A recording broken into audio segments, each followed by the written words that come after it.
Everyone, welcome to our first episode of Campaign 3. You know, this is pirate themed, so I have a one-shot where we all have to avoid the Wellerman.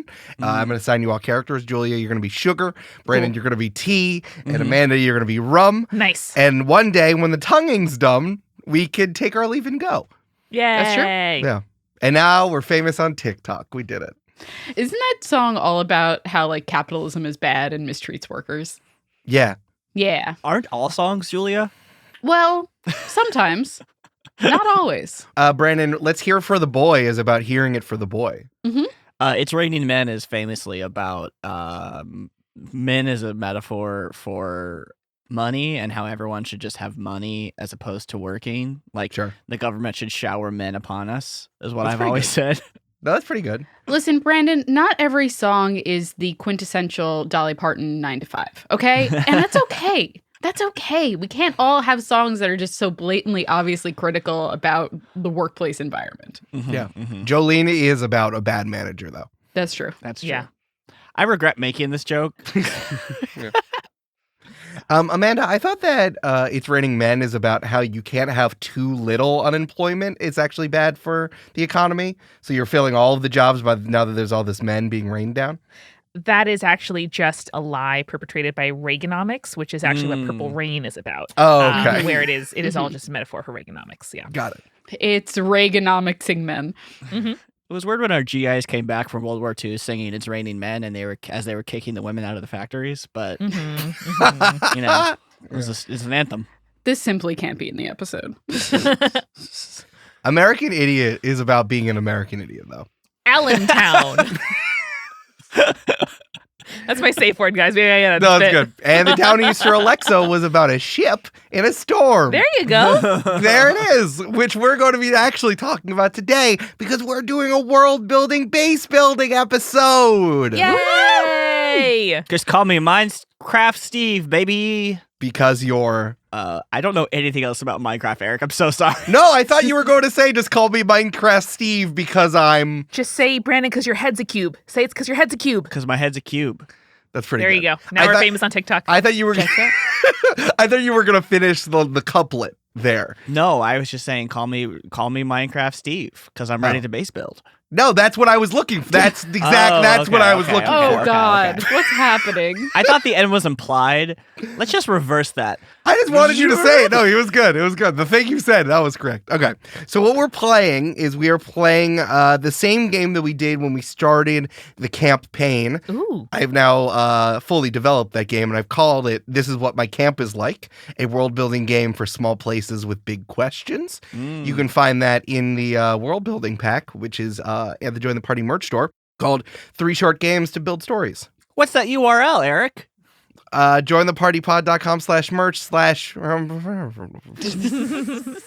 You can filter by digital items. Wow. Yeah, filter by digital items. You can buy all the stuff. You can buy the Monster Mash as well if you need stuff for your Monster of the Week campaign. But we're playing this modified version of Dungeons and Dragons that I've put together. Like, it was once a dragon, but then I Tessellized it, and now it's a crystal dragon, and it's the fire type. Tight. Sorry, Eric. I don't recognize any animals except crabs. So can you rework that as a crab for me? Sure. It's like if Dungeons and Dragons, it was a dragon, but then through carcinogation, or that process where everything becomes a crab through evolution, it turns into a crab.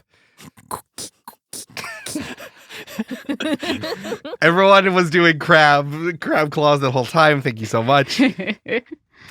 Awesome. So, we've run this for a Monster of the Week game, but I think this works as long as you're building a relatively small space that you're starting out in, and you want to make sure that that's fleshed out. That's why you use the game. This is what my camp is like. Again, I want to give a special shout out to Caro Assertion, who wrote, I'm sorry, did you say Street Magic? Which is a very good world building game with an incredible title. And as always, The Quiet Year by Avery Alder, the based god of world building games. The based building god, Eric. That's true, the based building god. Call them Minecraft Steve. Why? Because they're always building bases. Continue. Oh. Yeah, I said it. I saw the thing. It's like I gave Brandon an alley-oop, and instead he took out a gun and shot the ball. Checks out. Makes sense. And then he said it's Fortnite and ran away. Can I say complete non sequitur? Yeah, go ahead. I learned yesterday that there is a genre of desserts called the next best thing to Robert Redford. What? Which is What? just like, yeah, Robert Redford liked a certain chocolate cake, and so there was like a similar like icebox cake kind of situation, and it was just called like the next best thing to Robert Redford. And then the New York Times published a version of this recipe, and everyone was like, this is just Robert Redford. And everyone's like, what? And then had to figure out what that meant. Anyway, so it's the next best thing to Harrison Ford. And so Brandon just did. Holy shit, Amanda. There is a real thing called next best thing to Robert Redford. That's right. 20th century femininity was oppressed. The only way to express yourself is through the title of your recipes. Yes. Hey, do you want to play this game? I do. Yay! Cool. So, as you might remember before, we're going to come up with some adjectives. We're going to think of some big picture stuff. Then we're going to answer some questions that I'm going to write here on this sheet. We're going to review the questions at the end where we're going to use this as like a jumping off point for the base, your island pirate cove thing.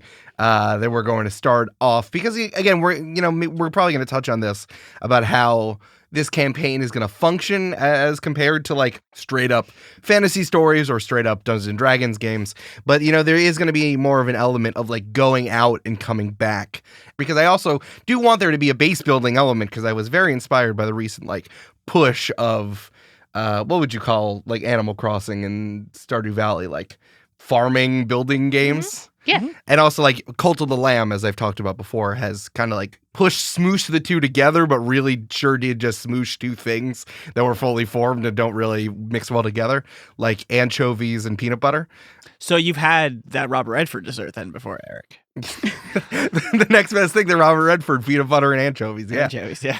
Thinking about it, I'm sure that would actually be pretty good. Yeah. Anchovies and peanut butter? Yeah. Are we talking about like anchovy paste in peanut butter? Because like No. eating like a full anchovy dipped in peanut butter, not so much, but like anchovy paste in peanut butter. Not dip, but like on a chunky toast. Chunky toast, like a natural nut butter, anchovies, like flaky salt. I feel like that'd be pretty good. I also feel like they tried that in Food Wars. Yeah, that's Probably. fair. Yeah. No, I'm talking about the special island nation where they call bananas anchovies. Okay. That's why I got confused. It's a regionalism. Sorry. Yeah. So we're going to run this Dungeons & Dragons game, which is going to be Campaign 3 with our Pirate Island and base. But I would love to have a conversation about our experiences with secret bases or home bases, either from personal experience or pop culture. If anyone has like a clubhouse or a treehouse or a basement that you had as a kid. But of course, there's plenty of secret layers from pop culture that you might be interested in, like ones from comic books, like the Sanctum Sanctorum and the Batcave, or people living on a ship. We can also talk about, like, whether it's a spaceship or a pirate ship. Or Amanda, I mean, feel free to talk about these town building games that you love so much. But yeah, well, how do you all feel about home bases in your life and in pop culture? So I grew up in a summer community that I feel like we talked a bit about in the world building for the campaign. Mm-hmm. And one of the things that I truly loved about that was it was in the middle of the woods. So there was just like different parts of it that were just like we made secret bases in the woods in random places. And my favorite, the one that I remember the most, was just there was a huge thing of hedges that separated the camp property from the like property next door, which was an old military academy. And Cool. you could like duck into those hedges, and they kind of opened up in the middle the way that the hedges were formed. And so we just created a base there. People would like throw out chairs and stuff, and we would just drag them behind our bikes into the hedge. And Hell yeah. my favorite part was I remember being the quote unquote lookout, because I was the smallest, so I could climb up into the top branches of the hedges and watch people approach from the field on either side. And that's what I think of. That's so cute. Julia, can you tell us what voice you might use when you were being a lookout? And what's something you might say if you saw Yeah, some it sounded parents? like my voice, but pitched up a little bit more. Hey, yeah, boss, watch out! The adults are coming. There's people coming. Papes, get your papes here. No, Amanda, Julia was not a newsie. was she? Amanda would know if I was a newsie or not out of all of us here. My memories of Julia as a child are bangs with like chin length hair, dusty, knobbly knees. Kind of a newsie. It's true. If you handed me a newspaper and a pageboy hat, I would have been a newsie. Yeah. That's fair. It's really just the aesthetic. Julie, that reminds me, my memories are in Lake Placid, which at least I based a lot of my suggestions for Lake Town City on in the Adirondacks, where in the wintertime, my next younger sibling, Cece, and I, there were 2 huge like blue spruce kind of evergreen trees that grew on the hill behind my grandparents' house. And they were planted too close together because they were like 40 feet tall and basically parallel, like they were really smooshed together. That was the hill where we did most of our sledding. And so at the top of the hill where we would sled down, these 2 trees came together and the undergrowth was cleared away so we could go under the trees and really sit like with each of our backs against the 2 trunks facing each other. And because it was sheltered, there was really no snow there. So there'd be snow all around it. It would get weirdly warm because the snow helps insulate. Like that's why igloos work. And so it was just pine needles on the ground, snow kind of all around. It was so quiet and our parents couldn't see us. So we would go up there and I would make like a little shelf for our like juice boxes. We would have some snacks up there. We would take our mittens off and our hats and just, play our Game Boy Colors or read or do whatever it is we would do. And then when we wanted to leave, we would just sled out the door down. And then if you positioned the track right, you could slide right onto my grandparents' front porch. Incredible. Oh, that's tight as hell. Mm-hmm. That's awesome. I love that. I think a really big thing of a secret base is how you enter and exit. Yeah. Pretty huge. I mean, that's half the fun of the Bat Cave because it's definitely not the brooding billionaire sitting in the dark with some bats. I thought it was the giant penny. Yes, Julie, it's the giant penny. I like the little puppet that's in a box. That's my favorite part. A secondary memory, Julie, do you remember that kid, I brought this up before, who went to elementary school with us, who had like an attic, Jessica C? Yes. Yeah, so she had like a ductwork crawl space in her parents' attic. There was like a skinny set of stairs maybe, or it was like one of those panels in the room like under the eaves where you could like slide it open and then like go into the crawl space. And she had like blankets and pillows up there and people had like written on the 2x4s that framed out the space. And I was so jealous. And when her family moved, I was mad because I was counting on that space. I was going to go back to that space again and again. And now some fucking other family lives there. Like I was so mad. Yeah, I get it. I was going to write my name and that says Amanda was here. Yeah. Amanda M. At that. Oh, Amanda M was here. You have to specify. There's so many Amandas. You got to make sure so many you know Britneys. who. There's so many Amandas. There's so many Jessicas. 5 of us in high school. Get out of here. You had 5 Amandas in high school? In like our one class. In my drama program. Oh my God. That's a 3% Amanda rate. 3% of our drama program was named Amanda. That's too many. Yeah. Yeah. Things have been really changing in this country. Affirmative action is letting in 3% of all Amandas. Oh my God. Oh boy. Oh boy. I will say that in like my second grade, there were 3 Erics in the same class. Like 3 out of 20 students were named Eric, which is also a high percentage. Too many. But in my graduating high school class, there were 3 Silvers, and me and my twin brother were only 2 of them. Which is very odd. His name was Harrison, and my brother's name is Tyler. So my mom was very clear to be like, hey, can you not put not my child in between my 2 children in the yearbook? So it would be Tyler than Harrison. That's incredible. Makes sense. I only had one other Brandon in all of my grade school years, and he was a big fucking nerd, so... So you had 2 nerdy Brandons? Exactly. Woo! Hey, Eric, 3 out of 20 is a 15% rate of Erics. That's in your a class. lot of Erics. That's a lot. That's a lot of Erics. Hell yeah. Brandon, what do you think about secret bases? I think they're dope as hell. We had a like travel trailer thing, not like a full RV because it didn't have like an engine, but like a one you like drag behind a car or whatever. Yeah. And so we used to go camping a lot in it. We used to go to a place called Dinosaur Valley State Park, which is in Glen Rose or near Glen Rose, Texas. Not so far outside of Dallas, but it's really cool because there's like literally preserved dinosaur footprints Cool as hell. in this place that you can see. It's really cool. Gosh. But we would stay in the forest, obviously around there. And I don't know where the name came from, but me and my siblings like quote unquote built a base, in the forest, and it was called Mighty Cry. And I don't know why. But yeah, that was our base. That's cool. And I just also looked up Dinosaur Valley to get some facts or like to figure out where it was and everything. And it apparently, I didn't know this, but there was a controversy where they found quote unquote twin sets of tracks. And some people thought this was thought to be evidence that humans and non-avian dinosaurs lived at the same time. I bet they did. What?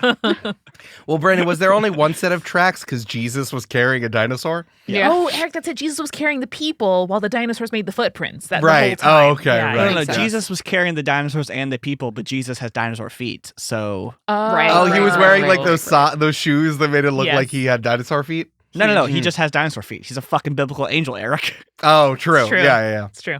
Damn, you get so much by being the son of God. Such nepotism.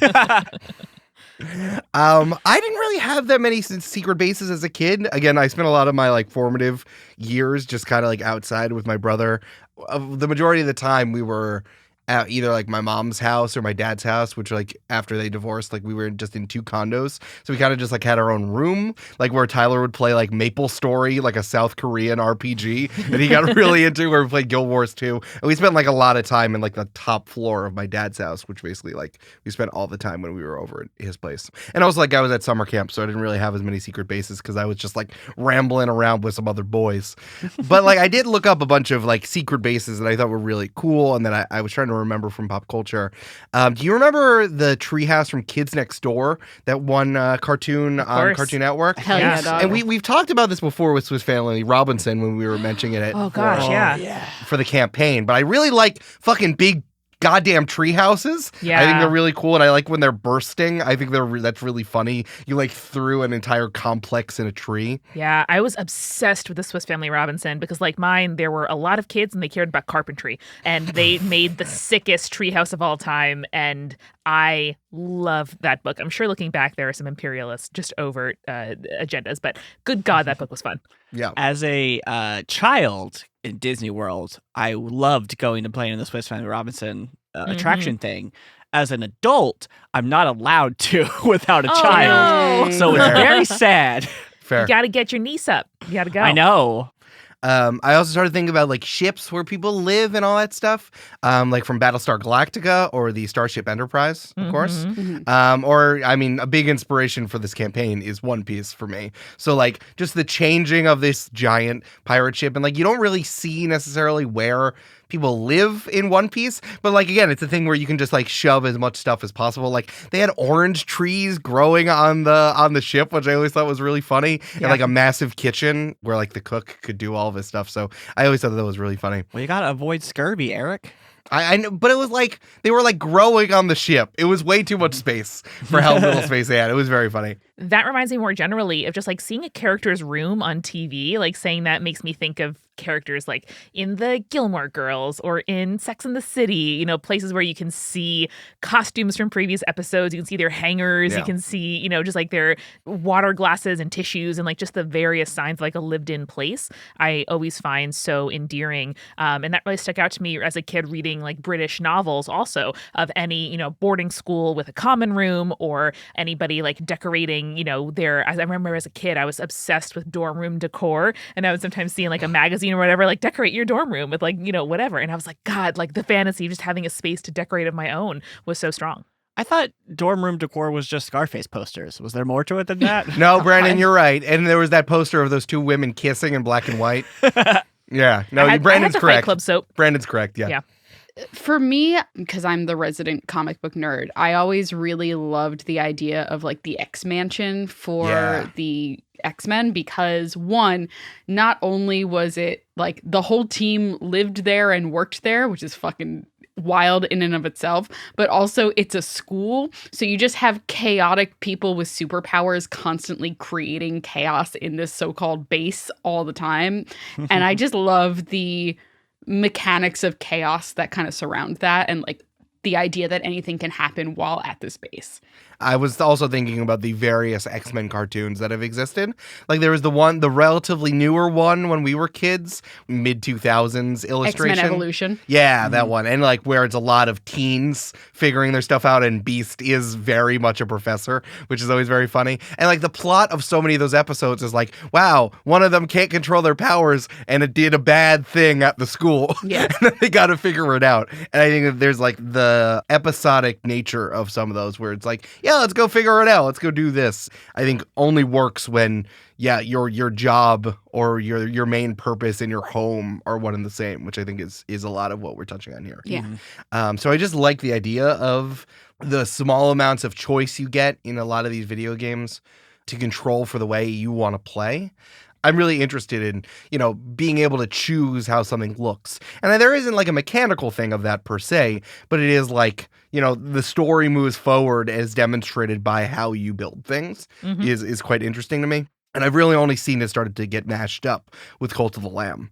For those of you who haven't played, you're a lamb who needs to do basically like a town building game at the same time as like a Hades style roguelike. And I think balancing the two is quite interesting because you get bonuses depending on what buildings you can build a building that turns your cult followers into monsters that will help you in the fight.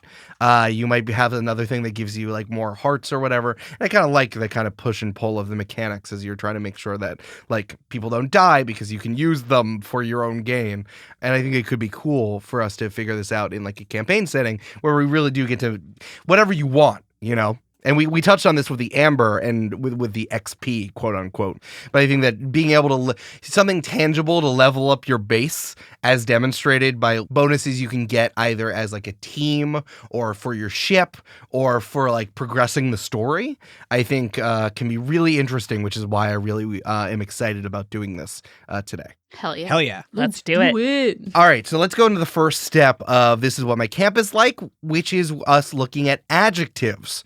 Let's assume that our base has standard quote-unquote town buildings. These are going to be buildings for each of you to sleep, or maybe you have a shared sleeping area with you and whoever else is on this island. There is going to be a shared meeting hall. There's a kitchen for group meals. This is not like set in stone in any sort of way, but you don't have to tell me I need a bed. You know what I mean? Mm-hmm. I need a bed. Let's make sure we have sleeping quarters first. I want to really make sure we do that. I don't sleep. Is that a problem? That might be a problem. So the first part of creating our base is establishing the tone, the color and texture of the setting we want to explore. As a group, let's decide on 3 adjectives that will set the mood for our base. I've actually swapped some stuff out for what we did with the campaign. So some of these might be new words. Remember, you can come up with other adjectives as well, but let's use at least one of these as we pick our 3. Here's some examples. Ageless, bright, unstable, cluttered, hungry, drowsy, adventurous, intense, ethereal, magnetic, concealed, tense, freewheeling, loud, reachable, careful, faded, volatile, gritty, tranquil, sprawling, creaky, wayward, vivid, overwhelming. Well, adventurous feels like a gimme. We might be able to like get at that from other directions, but that sounds really cool. I also love freewheeling. It reminds me of seagulls. It reminds me of the sea. Those are the 2 that jumped out. For me, cluttered is the one that jumped out at me, like, loot everywhere and whatnot. But also I am still thinking about chaotic, the same chaotic energy as the Xavier Institute. And so that's where my head's at. I mean, that's good. Yeah, I think cluttered stood out to me as well. So I get that. That seems like cozy and homey to me. Yeah, exactly. I like clutter. Yeah, I also agree with adventurous. I wasn't sure if we wanted to use that one as like a guiding principle, but like, listen, we're a bunch of plant folk looking for a treasure, and we're pirates. So like, I don't know. We don't have to do adventurous if we don't want to. I was gonna say, is the base adventurous or are we adventurous? Exactly. Yeah. That's what we're trying to get at a little bit. Totally. I'm pretty drawn to creaky. I think that's cool. It reminds me of like a big old house, that's been added to over time, but maybe that's not the direction we want to go in. It can also be something that is like really small and contained and concealed, for example. Yeah, I was thinking about that too. Some other just like thoughts. I'm not proposing any of these, but like tense could be interesting. Like maybe it's sort of like a classic pirate haven where there's a million people and there's no laws kind of thing. There could be ethereal, could be sort of like cloud-like, like sort of like a real haven base kind of thing. Yeah. I feel like freewheeling and volatile are the ones that I'm being drawn to in particular. And again, I think those hit the kind of chaotic energy that I am picturing. And also gets that kind of idea of pirates just do whatever they want. Like, just fuck, there's people swinging from ropes across the street and things are exploding in small, not chaotic explosions. And sure, that's where I'm at. I think freewheeling connotes like unpredictability, but in a sort of Fun adventurous way, Yeah. right? And Yeah. volatile is a sense of danger, or things could kind of like blow up at any moment. I love freewheeling. I think that's great. I think that's Mhm. cheerful, and reminds me of like the music when you set sail in a movie, with like the big open sea in front of you. Mhm. Hell yeah. Oh, I should have said the Lost Boys place from Hook. Of course. Oh, Would be yeah. really good. Freewheeling is really screaming Rufio whenever your leader shows up. That's the energy that I'm feeling here, for Yeah. sure. I really like Cluttered. I really like freewheeling. I can't remember what we did for the last one, if we did Creaky again, but it does feel similar to how I felt like the campaign went. Mhm. I was looking for a word that was like about how people can find you or the base. I was thinking about something with like misty or hidden, or on the other side, open. And maybe that's what we're looking for, loud or welcoming in a different way. Right. You do have reachable here on the list. Sprawling was what came to my mind, like almost a very, like an open spot where people meet together and they kind of just like build their own places on top of it, Mm-hmm. Yeah. And remember, this is definitely a choice. Like, Mhm. while there's a pirate contest going on, do you want to be something that's open, or do you want to be something that's not? I think, the other end of the spectrum would be like concealed or protected or passcoded, or like something along the lines of a cove. I know it's a noun, not an adjective, but something that like you have to know a person to know a person to know how to get there. Mhm. I kind of like the idea of almost piercing a veil, or of knowing like when you know exactly where to go, or the coordinates, or it looks like a kind of rocky, abandoned whatever, but then when you sail around it, you actually see this, like city, cluttered, freewheeling, lots of stuff going on. At least for me, that's a fun sort of like, it's homey, but also once you're there, you can be really free. And I like the dissonance between those two things. Yeah, I like that too, actually. That's kind of like a middle ground between the two. It's nice. Yeah. I think to Eric's point before, I like the idea of being open and accessible because it makes it easier to like recruit people to our cause, or for people to find us and join us. But at the same time, it does open us up to attack during a pirate contest, for lack of a better phrase. Right. And being concealed gives us that privacy and that protection, but also makes it difficult for people who might want to be on our side to find us. So That's interesting. I like what Amanda, you said about like passcoded or coded as an adjective. It's not secretive necessarily, or it's like, what is a word that means once you have the password, you can get in, but without it, you can't. Can I pitch an idea? I don't know what the word is, but I like the idea of just like almost like a Disney on the Pirates ride, where you go under that like fog fake waterfall thing. Veiled. Yeah. Like you go A through veiled a is a water good word. veil, and then like it is indoors or whatever, like it's in a literal cave or cove or whatever it is, but it's massive, so it looks almost as if you're outside. Yeah. Maybe it's like a microclimate where there is like a constant fog, or Yeah. something like a low cloud. And perhaps it's like a lock, and there is a mechanism that lets us get back out, but we're actually living below sea level. Something along those lines. is the word then just veiled? Yeah. I wrote Cool. down the word veiled. I think that's Yeah. very good. Excellent. Because you can part it, you can pierce it, you can reveal its existence to somebody else, but it's still protected from the outside world. I like that. All right. The adjectives I've written down are cluttered, freewheeling, and veiled. How do we feel about those? Yeah. I love it. I like it. Hell yeah. All right. So jumping off the adjectives, let's set up some big picture ideas. What does the landscape look like? What do the buildings look like? What are our characters' value? Ordinarily, this is where we do some more world building, but we've done that in previous episodes. But I still think that there's a lot to play with here. Just because it's pirates doesn't mean it's a tropical treasure island sort of thing. All it really has to be is that you're surrounded by salt water because you're on the tide. Also, where we're starting, I feel like we have a relatively small crew, but that doesn't mean that this is a tiny island. It could be. Definitely you have your own tiny island being this, you've already started touching on it, but this could also be a smaller part of a larger island, but then we would have to contend with who else is there. Because again, there wasn't anything here before y'all showed up because the cascade went away.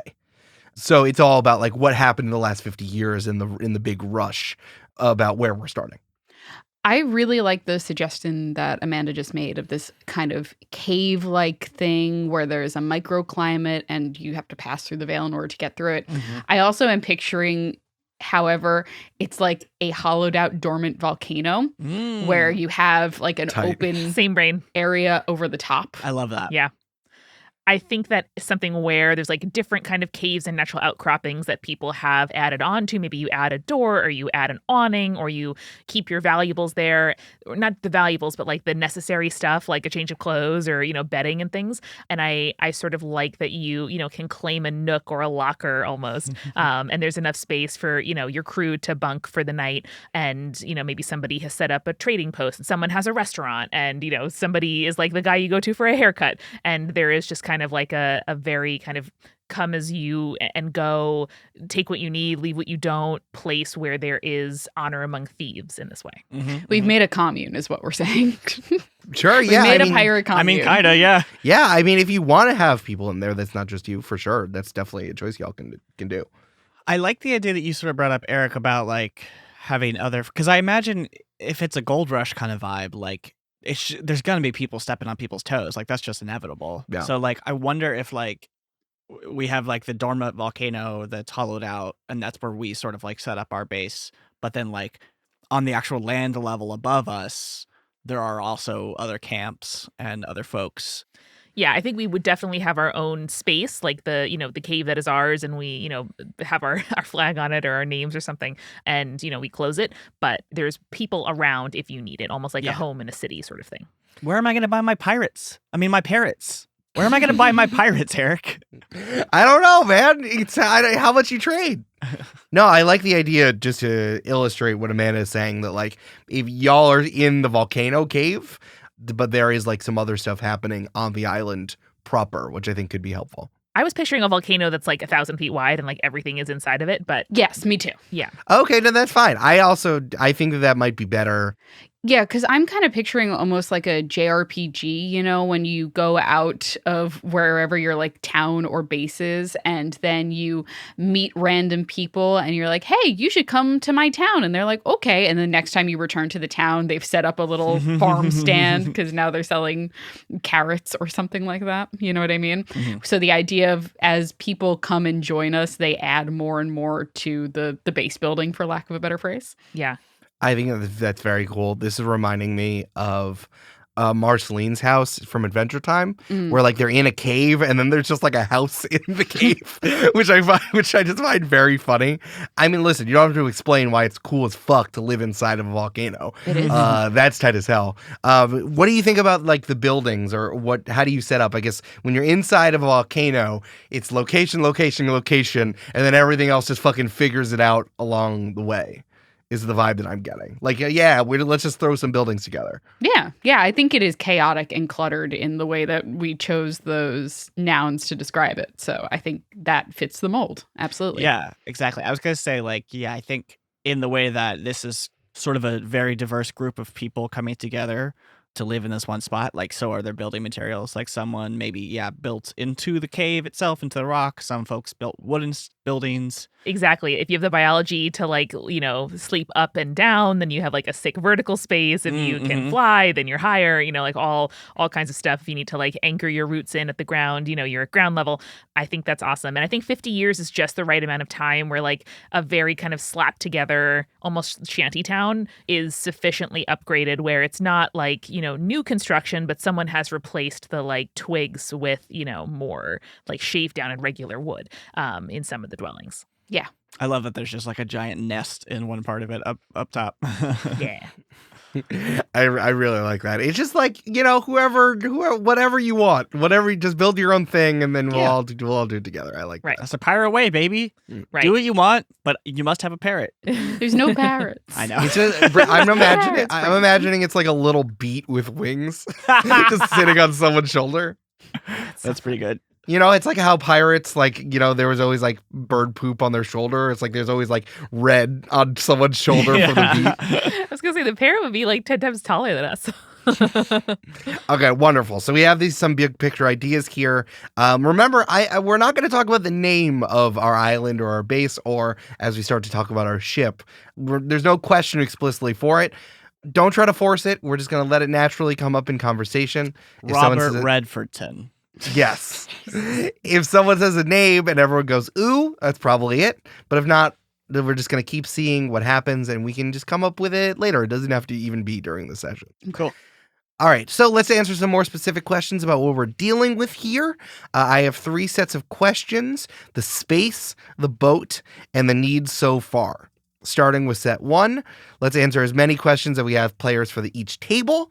Starting with the shortest character, we're going to go around in a circle, rolling a d6 to see which question we answer. Although everyone who can contribute, the person who rolled the die will ultimately decide the answer. Whose character is the shortest? I forget now. How big is Umbi? I think he's pretty tall, but like hunched over. So I think he's tall. I think Troy is very short because when you look at a butterfly, most of the height is wings and Troy's are rolled up. But does his wing count? No, Julia, he's a short king. Damn. All right, yeah, we'll start with Amanda. That sounds great. Oh no, we picked the same heights as last time. So first, before we start, I want to say that because it's campaign 3, this might set up some benefits for once we start, either straight up mechanical benefits, people who are on the island, part of your crew, or something a little bit squishier, as I said, in terms of story.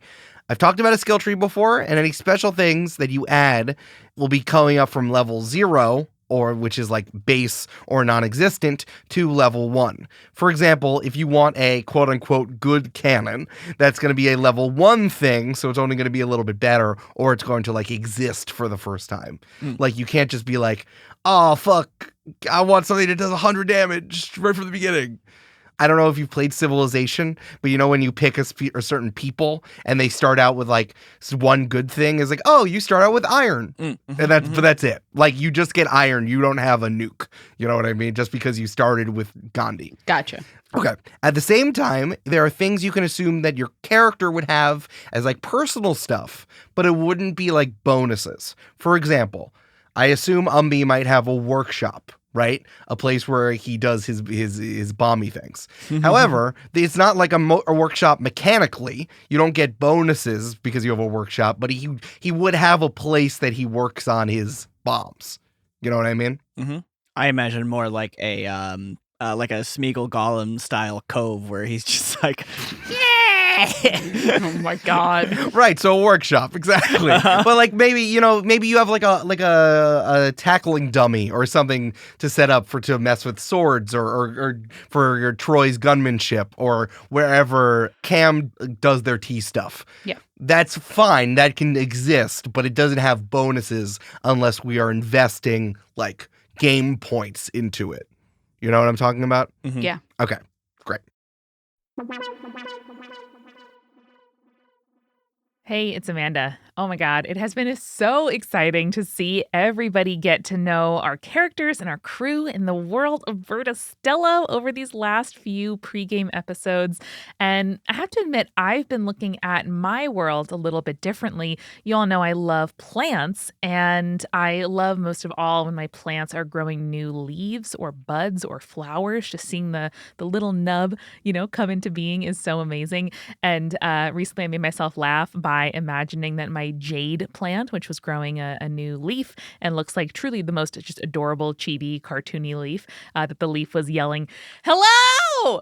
and like excited to meet the world. So that's just where I'm at. Welcome to the midroll. Hi! Thank you so much to our newest patrons. I am excited that you're excited to join us and to live react to all of these episodes coming out in the special Campaign 3 spoiler channel of our patron-only Discord. Obi and Delia, you are our newest patrons as of the time I'm recording this, but I'm sure there will be many more of you by the time this episode is out. Welcome. Thank you. I will say your names next week. And if you, listening right now, want to join and get access to hundreds and hundreds of posts worth of bonus stuff and the just lovely stream, the never-ending salt sea of goodness that is the Join the Party Patreon Discord, join us at patreon.com/jointhepartypod. If you've been waiting to get someone you love to join the party, I mean it, folks. This is the time. The first story episode of the campaign is coming out in just 2 weeks. Next week is our after party. So you have 2 weeks, basically, to be like, hey, let's get you into this. Listen to the 10-minute D&D overview that Eric and Amanda made, linked at jointhepartypod.com/start. And let me tell you and get you hyped about all of this goodness. That start page on the website is a perfect place to get your folks and friends into the show. And also there's a gorgeous page on the website, if I do say so myself, all about the world of Verda Stello. It is linked at jointhepartypod.com/start. This week at Multitude, this is not the only weekly podcast where you can hear me and Julia get really excited about stories and storytelling and what makes something lore and important and a larger than life figure, because you have Spirits, a history and comedy podcast about everything folklore, mythology, and the occult, all through the lens of feminism and queerness and modern adulthood. Julia has been doing a fabulous job recently researching Norse mythology for our 2023 mini series. It's Norse, of course, where we go through the foundational figures and stories of Norse mythology after finishing It's All Greek to Me in 2022. Truly, I don't know how we can top that for 2024. Hang in, find out. You can start listening with any of the 325 plus episodes that we have released over the last 6 years, going on 7. Oh my God. There is so much to enjoy, whether you're here for analyses of mental health in mythology or just some creepy modern ghost stories. Dive on in at spiritspodcast.com or look up Spirits in your podcast app. We are sponsored today by Brilliant. If you are a, let's say, particularly old pawpaw fruit and, you're just out in the world and you're trying to, find some adventure. You don't know what you're out here doing. You're just find yourself out here on the high seas joining a pirate crew. It'll really help you to learn about electricity and magnetism because you love to put chemicals together and make bombs. And whether you are making an electromagnetic one or you are simply learning about chemistry and combining different reagents and materials, it is really worthwhile to learn all about the world around you. And there is nowhere I like to learn math, science, and computer science more than Brilliant.org.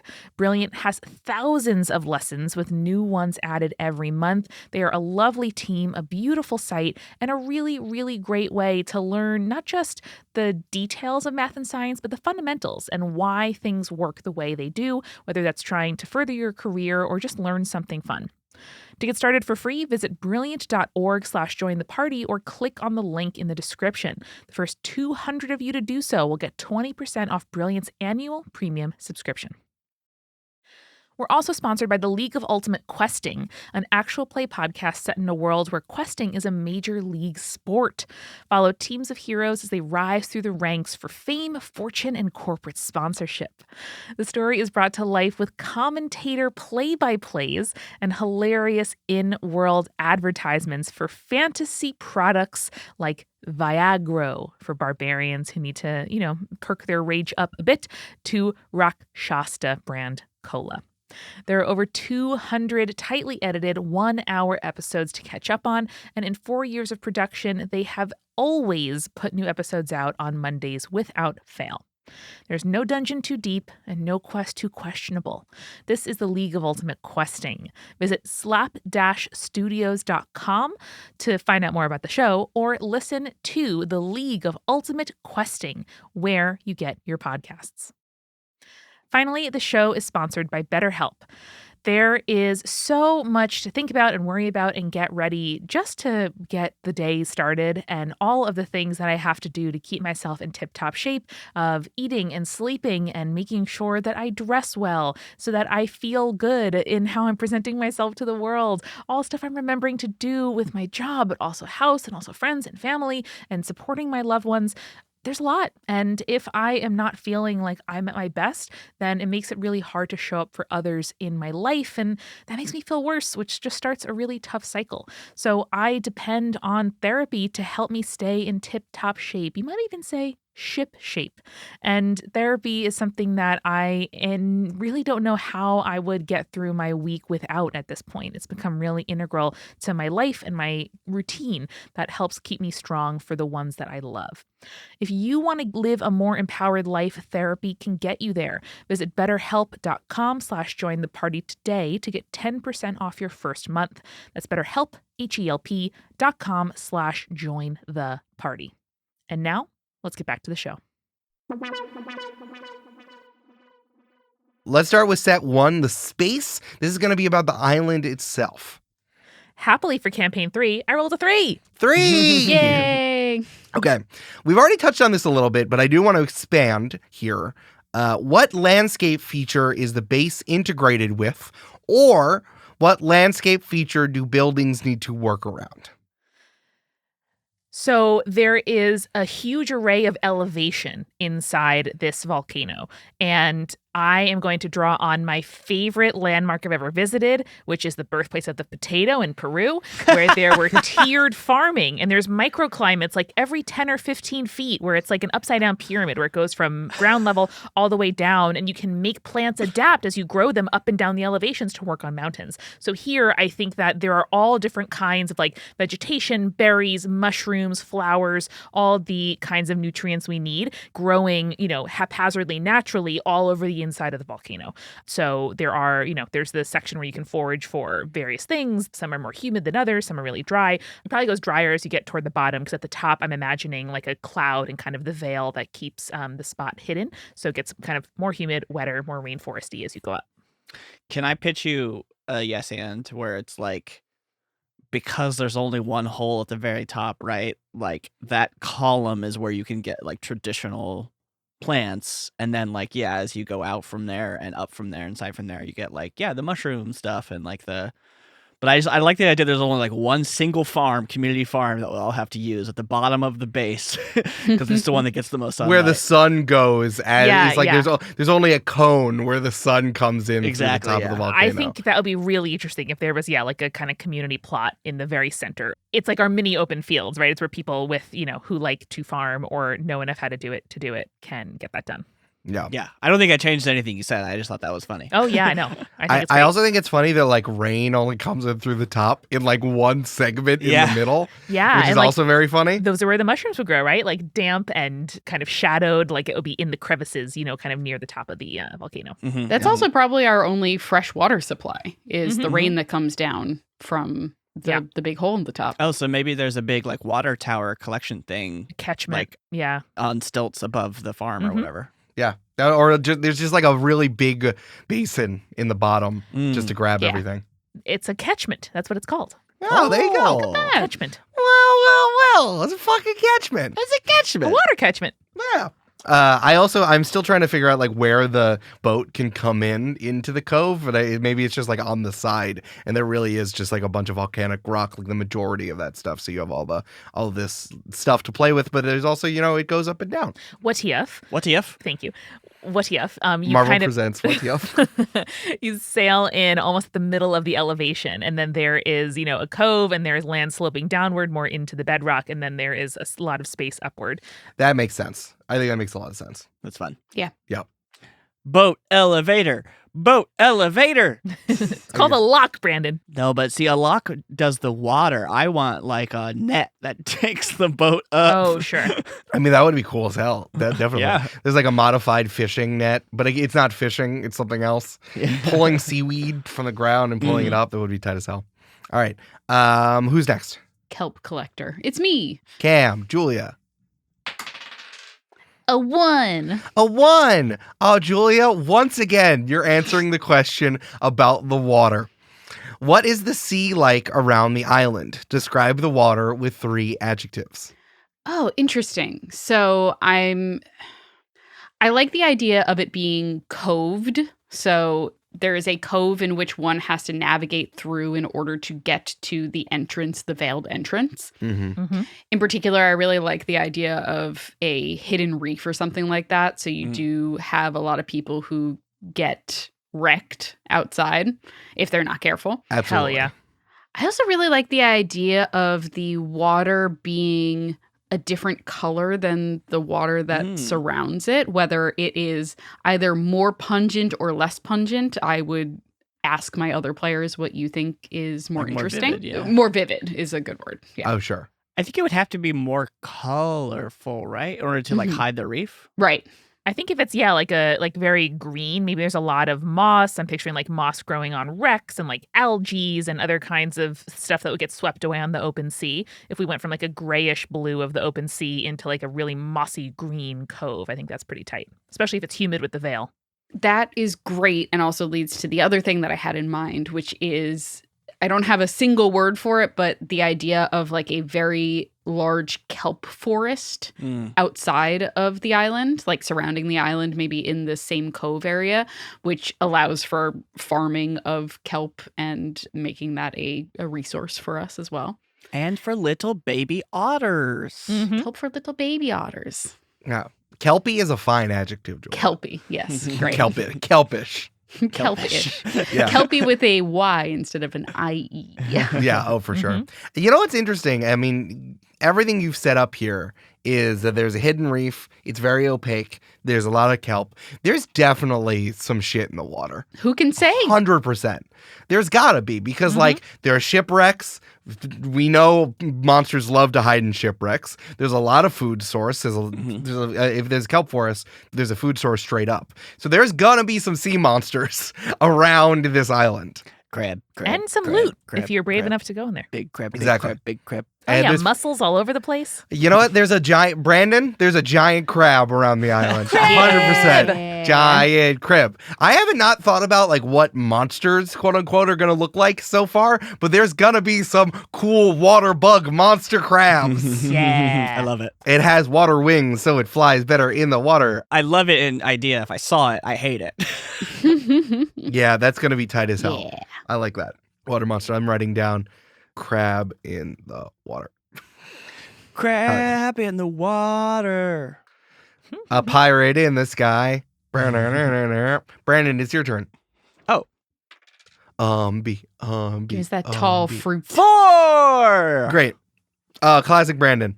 Who does the cooking? Name one positive and one negative about how this person cooks. Now, this can be one of you three. It can be someone else. You do need to describe them a little bit if you are introducing a new character. But I want to give you that open-endedness that it doesn't have to be one of the PCs. But it can be if you want to. Folks, do we want to go? There's only 2 options here, right? In my head. Do we want to go almost like Ask Mad Scientist cook, where he's just like, yeah, give me the mushrooms from the top. And he like scales the rock. Or I think that has to be it. I can't imagine a better alternative. let me pitch this idea. Fucking Noma style, like 7-star Michelin restaurant chef who's like foraging ingredients and like a super high end. What's the name of the guy from Noma? Rene Redzepi. Yeah. Redzepi. Yeah. Brandon, I love that. I want to end this. Can Cam and Umbi tag team cooking? Because I've been thinking about Cam as the cook for a while now. Yeah. And I feel like it's just extremely calm energy with extremely chaotic energy, and the food comes out amazing. Yeah, I mean, like, totally down for that. I think Umbi would see cooking as just like a natural extension of bomb making, because like when it doesn't explode, it's food.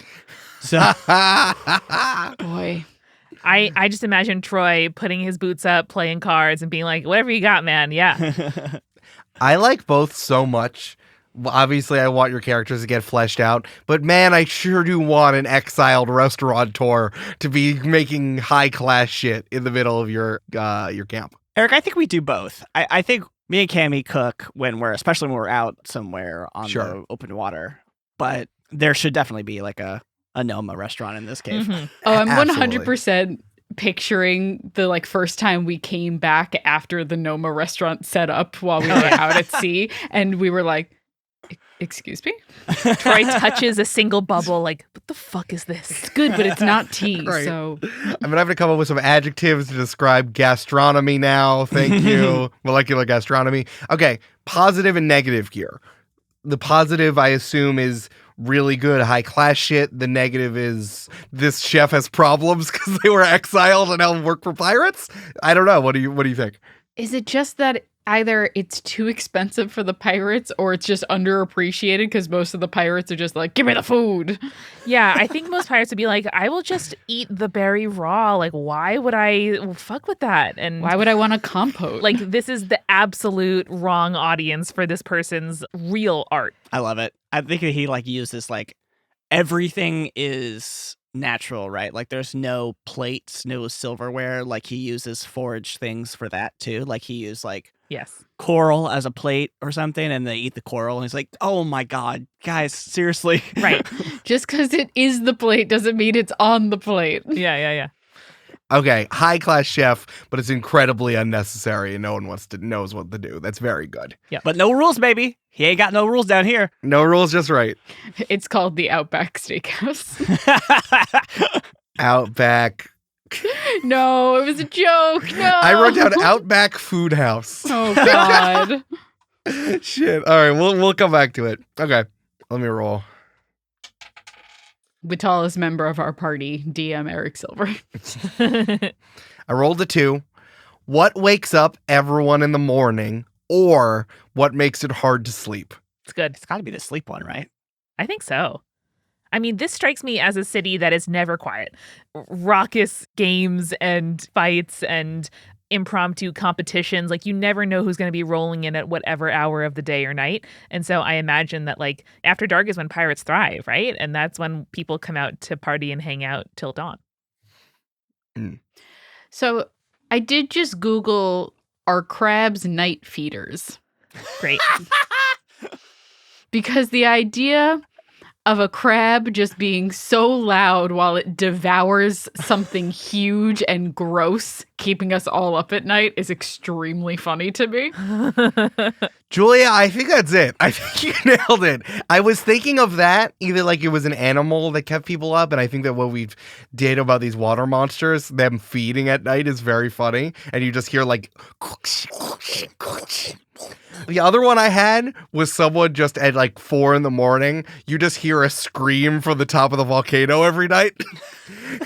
Someone just wailing. There, Umbi, get down. Someone just wailing. But I feel like maybe we'll come back to that. I feel like that could happen. I think it's the water monsters feeding. I think Julia's right. Yeah, that is incredibly funny, actually, the idea that somebody, it's like those things where like, oh, someone leaves a flower on the grave every year for the last 60 years. Like, you don't know who it was.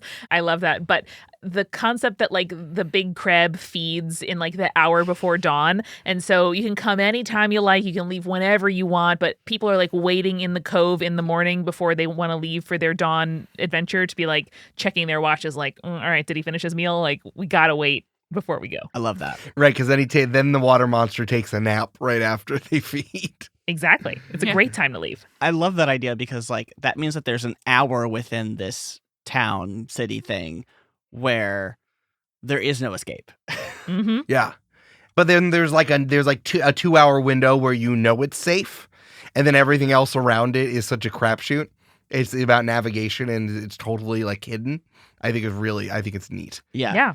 And that I'm sure there are people like setting up, vendors setting up to like sell breakfast in the morning before you go. And there are people who are like, oh, you got to kill the hour. Like, come on down to the tavern, all kinds of stuff. That's when happy hour is. Oh, I was thinking there's an hour in which you can do whatever crime you need to do, which involves no escape, That too. Hell yeah. Well, I was good as a little gift. I was wrapping it up for you, Eric. Oh, I mean, that sounds great. Listen, there's going to be a lot of you all figuring this out. There's also there's a lot of codes here, which I think is really cool and something that we've touched on with Veiled. Right. So I really like leaning into this. Oh, yeah. I wrote down water crab feeding an hour before dawn and then sleeping for 90 minutes afterward. I think is very important. Like, imagine all those sitting ducks sitting at 4:30 in the morning outside the cove, needing to wait for the next hour before they can enter. That sounds like an opportunity to me. Or the military not being able to enter. Mm-hmm.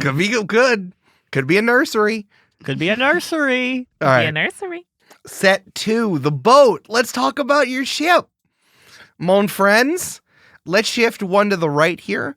Let's go Julia, Brandon, Eric, Amanda. Sure. I also want to hit the emergency. I came up with a name for the island. Do it. This is like you're slamming the button in Among Us. Yes, Yeah. exactly. The Big Top. It's Not good, bad. Julia. It's really good. Does make me think of a circus, though. Yes. Because it is chaotic like a circus. And That's it's full true. of fucking clowns. All right, I'm gonna write it down. True. I like it. Feels pretty good. That's good. Now, I do just want to mention that I saw Amanda's Slack message earlier and didn't process it, but Amanda did write the out back as in out space back, like it's out back steakhouse, which is very funny. And steak like the thing you kill vampires with. We all have a steak in it, baby. Listen, that might be good. That might come around. All right, let's talk about the boat. Gulia, give me a roll. Wah! 4. 4. What is the most dangerous part of the boat? What cautionary tale do old hands tell new ones? I have to think about my pirate training now.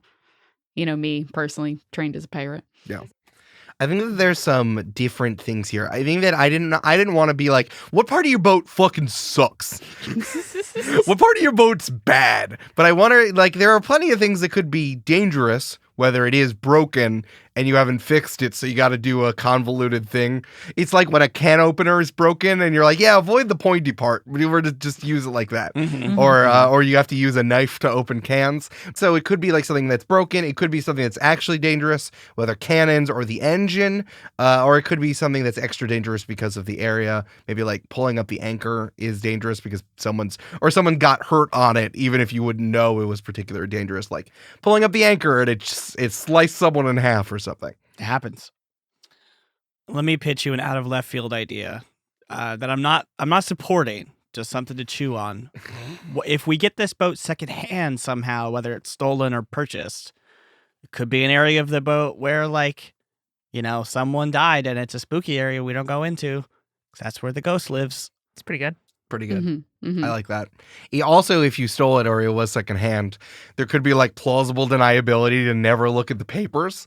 So the captain's quarters is cordoned off, so all of us have plausible deniability of where it came from. I was just thinking that, or like the name of it, like somebody at some point changed the name or like added on a spelling, or there's an old name on a board like under the new name we put on it. And it's like, yeah, just never sail the open seas with that name or that flag, please. Yeah. I'm into that. I love the idea that I had a name printed in like big gold ornate letters, and then we just in like fucking chalk or Slapped charcoal over just it, like yeah. added a letter to make it something different or whatever. Sloppy paint. Yeah, very cool. The Verda Stello equivalent of like duct tape and like a chalk marker. Yeah. Yeah, no, that makes sense to me. I like that a lot. I think captain's quarters and proper documentation. Maybe not the captain quarters, but maybe there's some kind of like, because I want it to be slightly smaller, because I don't want to not be able to go to captain's quarters, you know?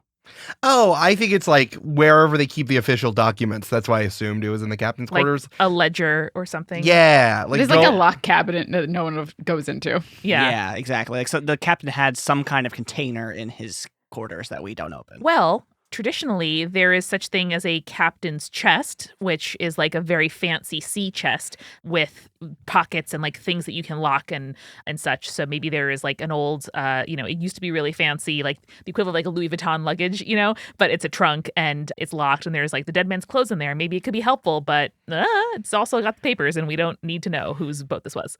Can I also pitch you that in order to keep any sea hands that we have hired aboard our ship away from that, we have invented a ghost story around it. Okay. Beautiful. There's, Yes, there's also yes, a ghost story. 100%. Yes. Yeah, that's tight as hell. I like that a lot. Am I rolling? Yes. Who's yes, Brandon, go ahead.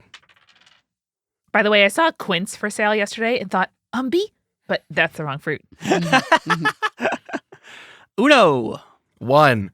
Okay, your boat has incredibly recognizable iconography on the mast and figurehead. Yeah. What is it? Or your ship has unusual coloring. What is it? Oh. Now, this can be just to tie these two together. This could be from the old ship, or you had to fucking change it, like changing the license plate on a car. Or if you're robbing a bank, you take off your jacket and you flip it around and it looks like a different jacket. Yeah. Well, my first bad idea is to add flames and a unicorn on it, but You can't hear me shaking my head, but I am. That's what's happening. I can confirm. The idea of the figurehead being like a butterfly emerging from a chrysalis is the first thing that came to my mind, because that seems like really cool and also meaningful iconography for this world. and also like kind of gruesome. Yeah. It's scary as hell. I like that, Julia. I also don't want to be too restricted to one species because, my character is a butterfly, but I don't want to be like, oh, this is the one that the boat is for. Maybe it's just a chrysalis because that looks kind of like a plow, which sort of ties in the open fields. I think that could be interesting. My bad idea, Brandon, was that Troy was having shot practice and shot a hole through the mast accidentally, and then someone was like, that actually really works for us. And then now there's just 200 holes in the mast, which is not great for aerodynamics, but it is a distinctive look and gives us kind of street cred. So it's we've been in a million battles. Julia is... I look horrified because I know how boats work, and I'm like, no. Yeah. You can't have a hole in the mast. So here's my thought. I don't know that we want iconography, because why would we want to be identifiable from 40 miles away with a telescope? We're fucking pirates. We want to be infamous. But unless it's fake iconography or like it's the British flag or whatever, What if the mast has a bunch of broken arrows sticking out of it?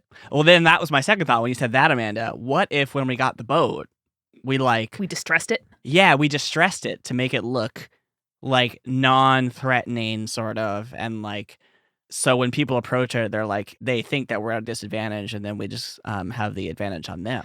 I think it'd be really cool if our distinctive look was that we distressed the boat by making it look bitten and worn and used chains and tools and stuff to knock the shit out of it, where it's still seaworthy, Julia, don't worry. But it looks, remember that we went to my uncle's table distressing party once, Julia? Oh, yeah. Yeah, where you take a new thing and you make it look old and battle worn to give us cred. And that sort of disguises whatever life the ship had before us. Exactly. And I think also, because this is a very plant and greenery world, we somehow implant moss and lichens and oysters and whatever all around it. So if we cast anchor somewhere in the sea, we just look like a ship that has no one on it that's been abandoned. And that's a nice little move we can also use. Troy's give me 40 days and a lot of water. I'll get this covered in mussels for you. Jeez. Yeah. Listen, I think this is a good idea. You will need to hear lots of other pirates say your ship looks like butt. But other than that, I think it's definitely practical. What do you think, Julia? I am trying for the life of me to recall a quote from either a book or a movie or something like that, where it was a pirate should never steal a ship that either wasn't in battle or hadn't been to sea yet, because it needs to have that kind of test of metal to it. So I really like that idea that even if we didn't do that, we tried our best to make it seem like we were doing that. Yeah. I mean, listen, you walk onto a job site with new boots and someone's must be nice new boots, never worked a day in your life. So I love that. A tool that looks like it's been through hell and back is a better tool than a new one. Absolutely. I'm into it. I think it's called whatever our name of our ship is, it's called the blank maneuver. We drop anchor, it looks like a fake ship, we get in little lifeboats and hide behind it, and then when they come and try to attack our boat, we flank them, baby. Yeah. Underestimated, hiding in plain sight, something like that. Hell yeah. Cool. All right. It is my turn. All right. I got a 2. You immediately invest in one weapon for the boat. What is it? Or you immediately invest in how the boat moves. What is it? What are you all thinking? I feel like giving away secrets of how we're going to win battles to you, the DM, Eric, is not a good way of going about this. Whatever, man. Because I had an idea specifically for Umbi, but I'm going to save it for later. Well, if we build on the previous answer, I think if we neglect to clean the hull of the boat and we let mussels and algae and moss. By the way, I should have mentioned Spiritfarer earlier, which is you literally build a home on a boat, and I'm obsessed with it. I've done it 4 times. If you don't clean those things off, the boat probably is a little bit less fast than it could be otherwise, but I think that gives us some almost armor in smacking into stuff. I think the boat is kind of sharp, and so we take less damage if we bump into something, but also if we run our boat into somebody, it breaks their hull open because there are a bunch of sharp barnacles on the front. It's like the knives they put on the tires in Greece. I was about to say, do we just go where it's well, that's a good idea, and just throw knives on the sides of the boat? I'm into big it. Swords? But only under the water so you don't see the knives. Yeah. I fucking love that. Yeah, rusty knives and arrows just below the water level on the boat. That's a thing. I've seen that before, or I remember it from a movie or something. You can put weapons, yes, below the water line, which will mess up another boat, and your boat is put together for ramming in that way. I think like that's a real thing. Yeah. I think that's pretty good. You immediately invest in one weapon. What is it? It is I'm just picturing like talking to the barnacles and being like, "Open up, bud," and then like putting the hilt of a knife in their mouth. rusty knife ram below the waterline. It's also very useful for like boarding and stuff like that if we're going to be doing pirate fights, you know? Yes. And maybe we catch some fish on there, you know? Yeah. Whatever, whatever. Or we leave a bunch of fish just like scraped up in our wake, and they're like, "Oh no." Yeah. Plant fish. Of course. Yeah, because we don't know that fish are real. Plant fish, right? Yeah, Right. yeah. Again, what is a salmon? Maybe we catch some seaweed on is what I meant to say. Oh Yeah. yeah. What is a salmon, really? I don't even know. Who didn't roll? Amanda. Go ahead. Once again, I rolled a 3. 3. Okay, we kind of answered this, but we can lock this in. Something, not a person, lives in or on the boat. What is it? The ghost? You could have a ghost if you want a ghost. But that would make it real, right? If we want it to be real. Okay. You know how like mushrooms are all connected underground and it's like one organism with lots of like cells, right? No, not familiar. What if there's that, but it's the algae that's on the outside of the ship? Great. That it's like a like connected colony of algae, and we can give it offerings and communicate with it. And if we have to clean something, we'd be like, "I'm so sorry, I really have to clean it." But also, we want to make friends with this. And what if under the right lighting, it glows? I like that. Like when the moon is full and it's like a blood moon or a strawberry moon, like when it's closer. Yes, or I was thinking the same thing, Brandon, of like after, 7 days of strong moonlight in a row, it'll glow for a day, but we can also like park in the shade if we need to, and like not let that happen for strategic reasons. Yes. Cool. Why did you laugh, Julia, at park in the shade? Yeah, park in the shade is very funny to me. Yeah, you don't want your boat to get too hot, so you put one of those reflectors across the front. Yeah, you got to roll your window down a little bit. Incredible. Oh no, I left a Snickers in the boat. Shit. Don't leave your dog in the boat. If they're hot, If they're hot, you're hot. If you're hot, they're hot. Except instead of a dog, it's a pineapple. For scurvy. It's a little pineapple that runs around. Oh, fuck. Okay, that's wonderful. Let's go on to set 3, the work so far. This is going to be everything that maybe you've built that is extra. This is like going from level 0 to level 1. Let's go one to the right. So Brandon starts, then me, and then Amanda, and then Julia. 4. You all decide that the best defense is a good offense. What defense have you set up? Or you all decide that your health and comfort come first. What have you built that makes you all more vital or spry or hale? Hot springs, hot springs, hot springs. Cool. Yeah, I mean, I do fucking love that, Julia. Hot spring, hot spring. I mean, but if Cam goes in the hot springs, is it just tea springs at that point? Who can say? Not if it's like their roots or anything, you know? Yeah, I mean, I love that. Is that just soup, though? It's fine, man. We're all just opening up our plant spores. Mitochondria is the powerhouse of the cell. It's fine. That's what I've always said. It's also probably got a lot of like nutrients and minerals and stuff that we as plants need. Yeah. I love that. Cool. Maybe it's like not only a hot spring, but it's a hot spring that is in the area where the sun shines. Yeah. And so we get like sunshine and this nutrient-rich water. And it's sort of in the middle, so everyone can kind of gather around it, you know? Mm-hmm, mm-hmm. Is it in our personal like zone of the base or in the base as a like shared resource? I imagine it. I mean, you tell me what you think, but I imagine it as sort of like a shared thing. Yeah. Yeah. In my head, this was also up high. Mm-hmm. It felt like it was closer to the top of the volcano, especially because Amanda put the steps in there. Yeah. So I feel like it's up high. So it is a communal resource, but it is like secluded, I guess. Yeah. What if it's like, I love that. What if it's, because the best time to go into a hot tub is when it's snowing. So what if it's, up in the area where the fog is, like the cloud is, but then like because the sunlight hits it, just that area breaks from the fog. And then so you get to sit in the hot spring, get some sunlight, but be surrounded by this really pretty fog. Sick. Wonderful. Very I like cool. that. Yeah, because if it's a salty sea, the rainwater could be making like the tide pool versus a like geothermal hot spring with like groundwater. Yeah. I mean, listen, there's probably still like lava somewhere. So like, I think that's possible. Anything we want to do, it's a fantasy world. J.R.R. Tolkien just made up shit. Let's make shit up too. Yeah. Okay.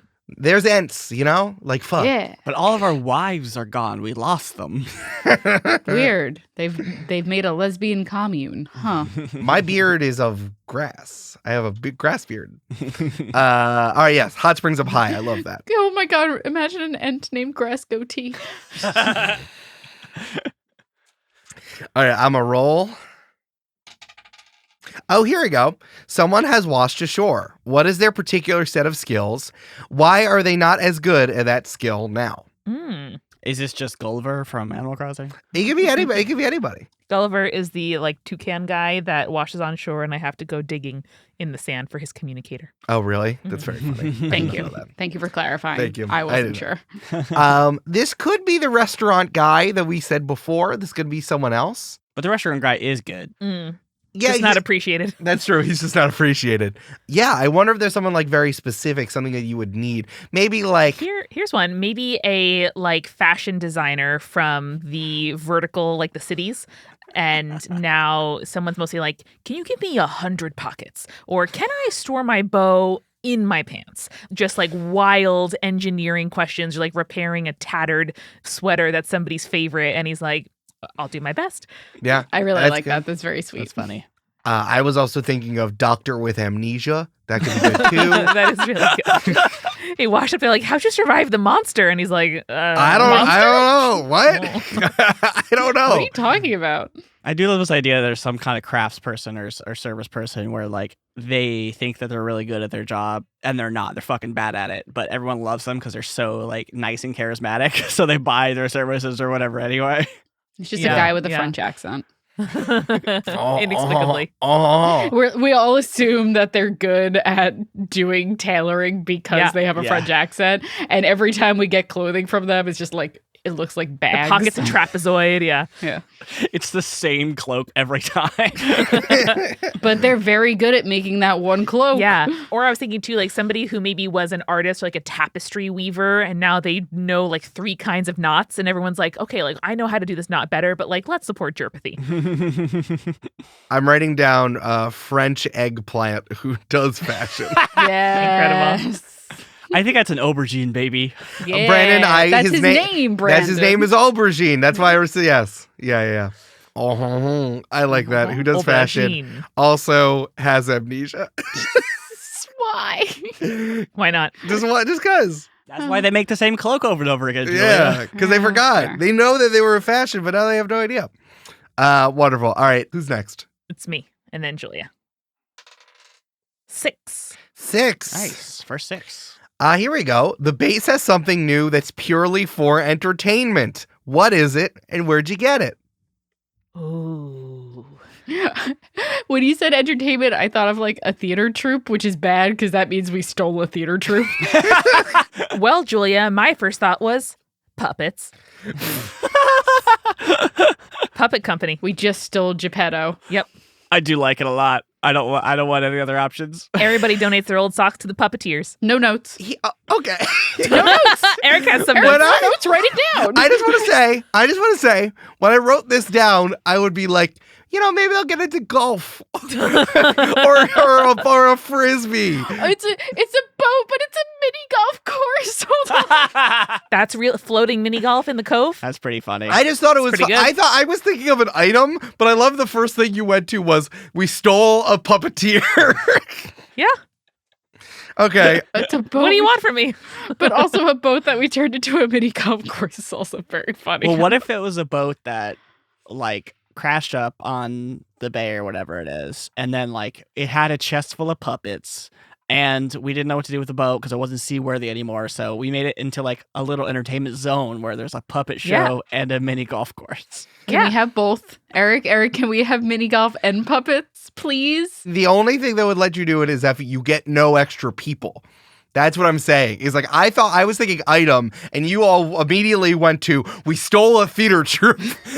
10 people now live here, and they all know how to do monologues. Eric, come on. The theater is for night. It's golf during the day, puppets at night. Okay. Come on, Eric. Come on.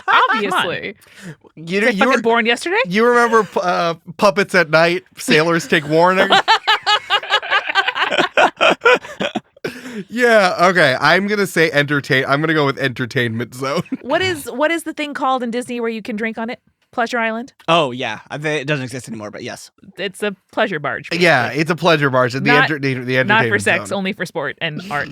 It's the entertainment when I was zone. a kid, I did think everyone was just fucking on that Disney Island thing, so. Oh, me too. Oh, man. They called it Pleasure Island. What do they expect? I want to grow up and go to the sex club at Disney. There was famously a lot of teen clubs, so there probably were people having sex on that. 100%. Is there an 18-plus club in this island? I just want to be really... No. No, Eric. If you're old enough to sail, you're old enough to do whatever the fuck you want. Oh, if you're God. an 18-year-old bug or plant, you're nearly dead. It's true. So Umby. Yeah. Yeah.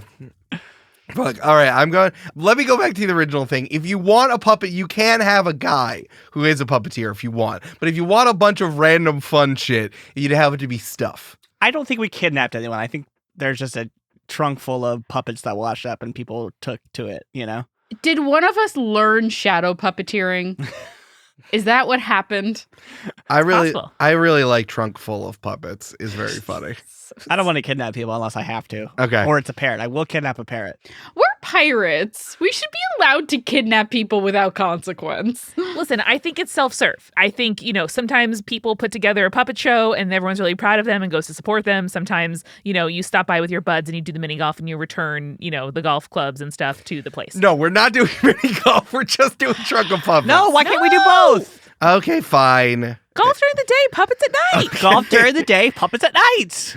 All right. Jesus It's not like we're getting any bonuses for puppets during the day, golf during the day, puppets at night, okay? Sun's out, clubs out, baby. It's not like we're getting like +1 to protection on the base by having both, Eric. Let us have No, both. it's true. No, it's fine. No, you're very correct. Wait. Sorry, Amanda's writing down sun's out, clubs out. I did. And then I'm Yep. saying sun's sleeping. No, sun's asleep. Puppets do peep. Puppets do peep. Yeah, there it is. Oh my god. What is happening? We have one more question. Let's Shit. do it. Oh, We have shit. one more question. Can somebody roll? 2. A 2. Something beloved continues to fall into disrepair. Oh, no. What is it, and why can't you repair it?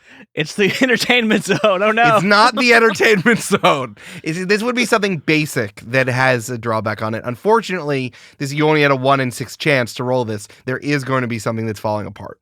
Okay. It can't be Umby. It's not Umby, no.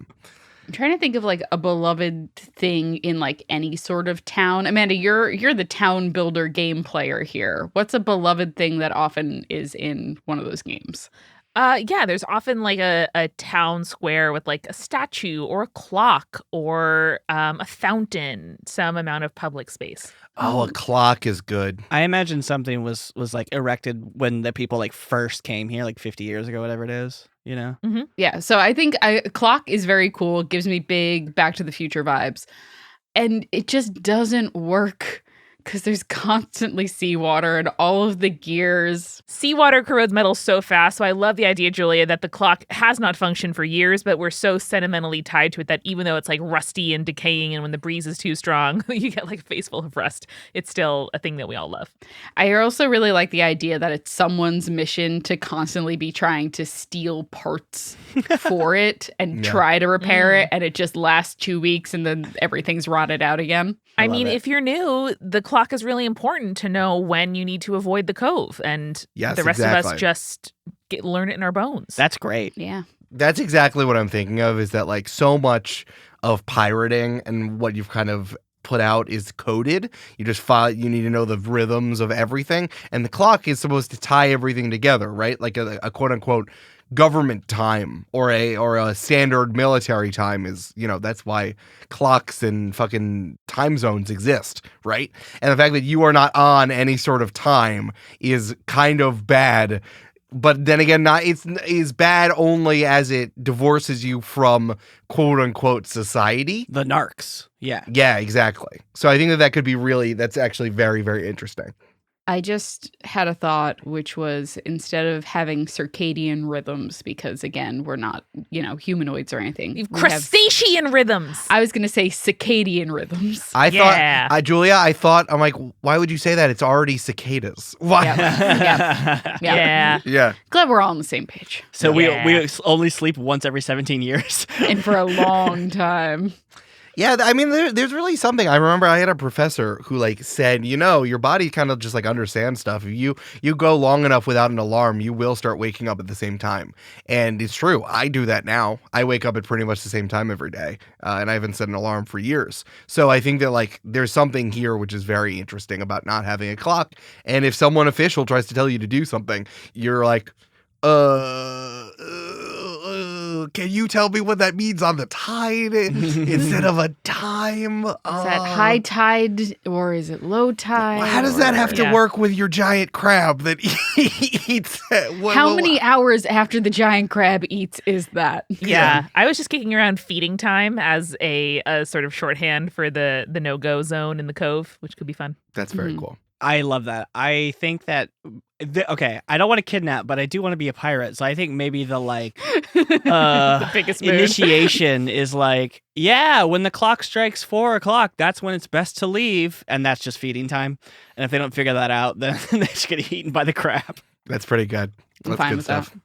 How else are you supposed to know someone's seaworthy if you're not going to haze them with a water monster? What else? What are you supposed to do? What are you doing? Got to be crusty somehow. Yeah, I like this a lot. There's some really interesting stuff that we didn't get to, but that's the way the cookie crumbles. I think it's cool. I was kicking around some name ideas, and I wonder if this sets off anything in anybody, but the idea, there's a mushroom company called Smallhold that sells mushrooms in a lot of the places that we shop, but a stronghold, something along those lines, I think could be interesting as, a place that is protected and secure, but also you kind of need to know how to get in it. Smallhold is cool. I like something hold. I know. I was thinking big hold but that doesn't sound good. We got a big hole in the big hold. Stone hold. It's not bad. Volcano hold. Lava holds. Regardless, I do like that at least colloquially, we call it the big top though. I listen, if you're gonna call it a nickname, you might as well name it. Yeah. You name it that. I also just like the hold. The hold's good. The hold is good. That's piratey as fuck. Yeah, I like that. I like the hold. The hold is the secure place where you put the loot. Yeah. Yeah. And that's probably how it started before we started living here. It was just, this is the place where we dropped off the excess loot so no one could find it. Yeah. I really like the hold. I think it's good. That's why it's cluttered. Mm-hmm. Yeah. And then does anyone have any ship names? I still like the idea that you wrote something over something else. The chloroblast. No. So I think that the old one was probably pretty stuffy or official. We haven't talked about your history or why. Maybe we'll get into it at some point about why all of you came together, how long you've been doing this, blah, blah, blah. But I like the idea that in the beginning of this, before the big pirate explosion, the only people that were doing the Infinite Lake challenge and trying to get the wish from the magical salmon were the governments to start with. So I think that if this is an old ship or weathered, regardless of if it looked as such, if something that looked like this had to be official to start with. So the old name was probably very official, and then you named it something cool but casual and slapdash maybe. May I suggest something? Yes. Which is, there is a plant that is called the water wheel, and it is basically an aquatic Venus flytrap. That's cool. I was going to say the same thing. I was going to say maybe it's named after the algae that is on it. Harold. Well, there's Dead Man's Fingers is a cool one. Kombu is fun. I think the name of a ship has to sound good without an article in front of it. And so when I'm saying we'll see you on Water Wheel, or I'll meet you back at Water Wheel, it has gravitas to it that I really appreciate. I'm into it. Yeah. I like Water Wheel. I think that's cool. Unless there's a really tight algae. Also, the algae's name is Harold. There's also another one that's called the sea whip. Yeah, I saw that. Or the bull whip. Which is a type of coral. Yeah. We're probably on the same page right now, Brandon. Mm-hmm. Do you say it was called the Cool Whip? No, it's called the sea whip. Oh, the wireweed is also cool. That is neat. Oh, these are the scientific names. Hey, do you want to call the ship Fucus serratus? Yes. I think both water wheel and sea whip are very cool and are also plant references, which is dope. Fuck. I really like water wheel. I think that makes sense. Hey, my cousin was a water wheel. It also had me singing Darius Rucker's Wagon Wheel constantly. There you go. I do like Sea Whip, I think, better than Water Wheel personally, but either's fine. I'm in for Sea Whip. Yeah, Sea Whip's cool. let's do Sea Whip. Sea Whip is cool. It's the cool whip. Do the Sea Whip. Because sea whip not only is evocative of like a fast-moving, cool ship, but also is a sea plant. So Yeah. Ooh, yeah, it's really pretty. The Sea Whip also sounds like a fucking pirate ship, yeah? Yeah. Like it sounds more like the water wheel sounds like a fucking Louisiana boat you can gamble on. Fair. And actually, fair. you know what? The color of Sea Whip reminds me of the Join the Party campaign 1 pinkish red. Oh, So that's cool. I'm into it. Love it. I put an exclamation point next to the Sea Whip. Yeah. Sea Whip! All right. Would you like to review the stuff that we did today? Sure. Cool. All right. The adjectives we've chosen are cluttered, freewheeling, and veiled for our secret base. This is part of a hollowed out volcano. You pass through a cove. Maybe there's a commune or some other folks who are in there. But there's just some stuff for the permanent residents as well that you have all built. For the space, the sea around the island, Julia said that it was coved and had a hidden reef. It was opaque and kelpy or kelpish. For me, what makes it hard to sleep? Well, the water crab monster that lives in the kelp feeds at an hour before dawn and then sleeps for 90 minutes afterward, which is very important if you're going in and out. What landscape feature is the base integrated with? Amanda said there's a hue array of elevation, tiered platforms for growing produce and for hanging out. Kind of like the center is the middle, and then he goes down and up.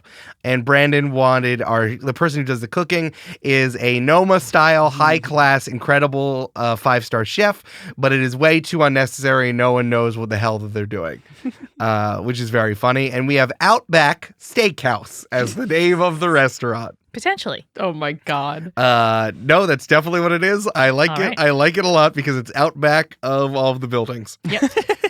For the boat, which we've now named the Sea Whip, our boat has unusual coloring in that it is distressed and abandoned, and it seems distressed and abandoned. The weapon we've invested in the boat is a rusty knife ram below the waterline for ramming into other boats. Something lives on the boat, which is the algae on the outside that was put together to make it look worse. And his name is Harold, and he glows under the right light. The most dangerous part of the boat is the proper documentation in the captain's chest because this was quote unquote secondhand, and you've all put together a ghost story to keep people away from it. And finally, the work so far, the things that you are all starting with. Something beloved is falling into repair. That is the big clock that was put on the island as kind of like the first settlement there, but the metal is rusting and the clock doesn't work because it's right in the middle of the seawater. Someone has washed ashore. That was a French eggplant named Aubergine, who is into fashion, but also has amnesia, so we don't know if he's actually into fashion. if he just has a French accent. Your health and comfort comes first, so there are hot springs to make you more vital, which is all the way up high. And finally, the base is something new that's purely for entertainment. There's golf during the day and puppet shows at night. Sure is. Oh, God. And we have come up with our secret base, and we called it The Hold. Sun's asleep. Puppets do Pete. Sun's out, club's out. Puppets at night. Sailor's delight. Puppets in morning. I hate it. Sailors take Put warning. it away. Sailors take warning, baby. Take warning, they're puppet people. Put that away. Hell yeah, dude. All right, I think that we have all we need to start playing Campaign 3. Yay! I love it. Let's do it. You salty sea dogs. Arr. Right now. No. Brandon, we're recording for like 100 minutes. We have to go. Go to the next episode. Your podcast player is probably already there. It's not there. It's not there. Don't do it. It's not there.